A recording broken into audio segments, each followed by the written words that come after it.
You know, being a gamer in your 30s, it's kinda wild. Like, it's not the same as when we were kids, but it's not gone either. It's this weird mix of nostalgia and responsibility and still trying to make time for the things you love, even though life keeps throwing you curveballs. You know, this is adulthood. So I just want to talk about what it's like for me being a 38-year-old gamer with a wife and 2 kids. And hey, maybe you can relate.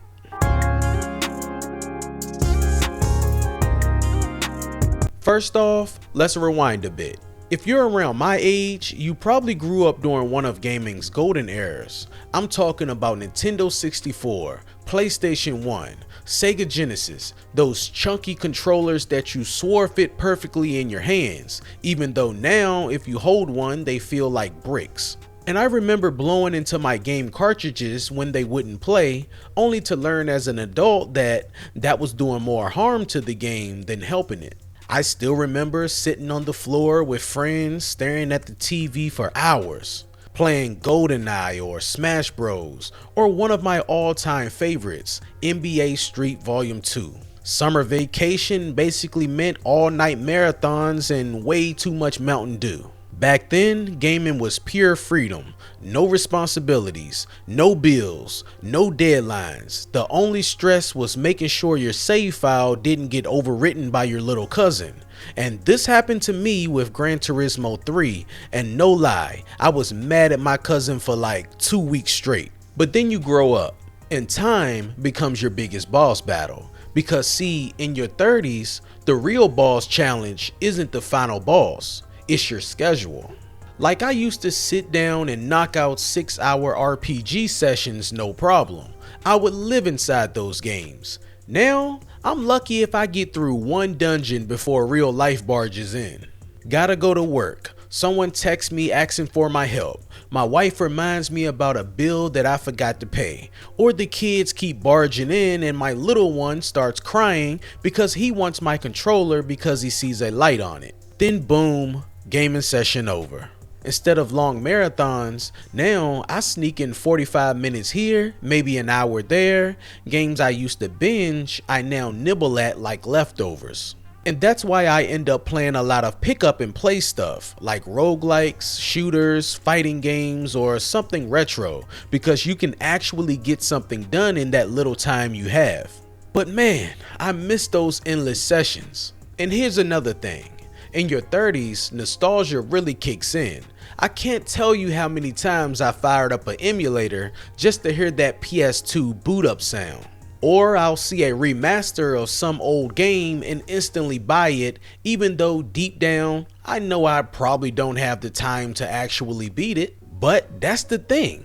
Owning it feels like owning a piece of my childhood. After a long, stressful day, sometimes the best therapy isn't diving into the newest 80-hour epic, it's booting up something familiar. Something that reminds you of who you were when life was simple. And honestly, sometimes just seeing that title screen can put me in a better mood.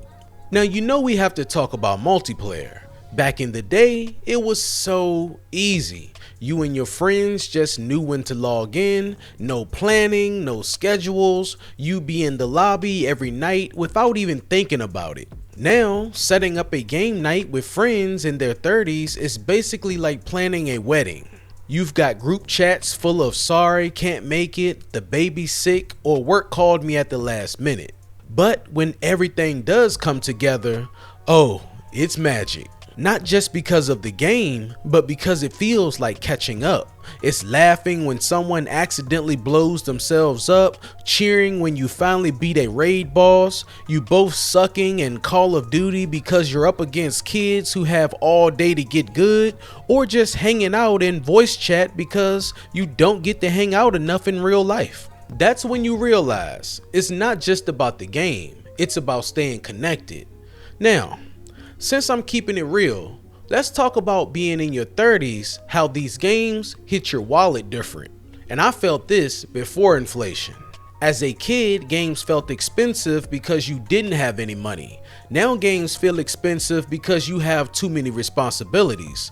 Like, sure, I could drop $70 on a brand new release, but then I remember, oh yeah, the car needs new tires, or the electric bill's coming up, got to pay the health insurance. But back in the day, you'd save for months to buy one game and you would play that game to death. Now, you might be able to buy more games, but you definitely don't have the time to actually play them. That's how the infamous backlog gets out of control. If you're a PC gamer, those Steam sales, they don't help either. You're like, oh, that game's only $2, I'll definitely play it someday. Fast forward 3 years later, it's still sitting at 0 playtime in your library. I swear, I have more games unplayed on Steam and Epic than games actually played. Now here's something nobody tells you. Sometimes gaming in your 30s adds stress instead of taking it away. Like, I'll come home after a long day thinking, alright, time to relax. Then I boot up Elden Ring and get wrecked by the same boss for an hour straight. I swear, I had to watch YouTube videos showing me where to find and how to beat 80% of the shrines in Breath of the Wild. I mean, these games give me headaches now. And that's when I started turning to cozier games. Stuff like Stardew Valley, Animal Crossing, or even Power Wash Simulator. Those games don't punish you for zoning out. They're like therapy after a long day. And that's when you realize it's not always about showing off skill. Sometimes it's about keeping your sanity. Now, if you got kids, gaming changes again, because it's no longer just your hobby, it's something you have to share. I'll give my 4-year-old the controller and watch him play.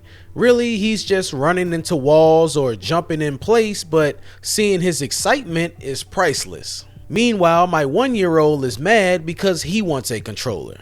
And it's wild to think about that I grew up blowing into cartridges, going to video stores on Fridays for weekend rentals. But now my kids, they're growing up with instant downloads, digital libraries, and free-to-play ecosystems.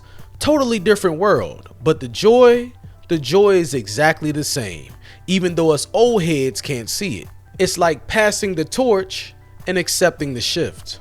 So what's it like being a gamer in your 30s? Honestly, it's all about balance. It's knowing you can't game the way you used to, but still finding ways to make it work.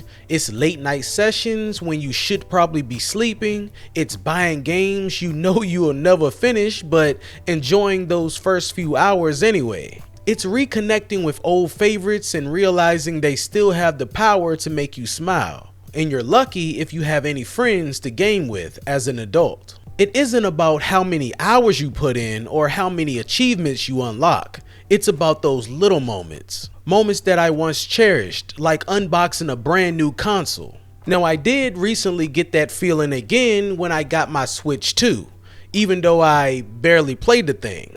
But I still love you. At the end of the day, gaming in your 30s is just growing up without letting go of what makes you happy. And you should never have to let go of what makes you happy.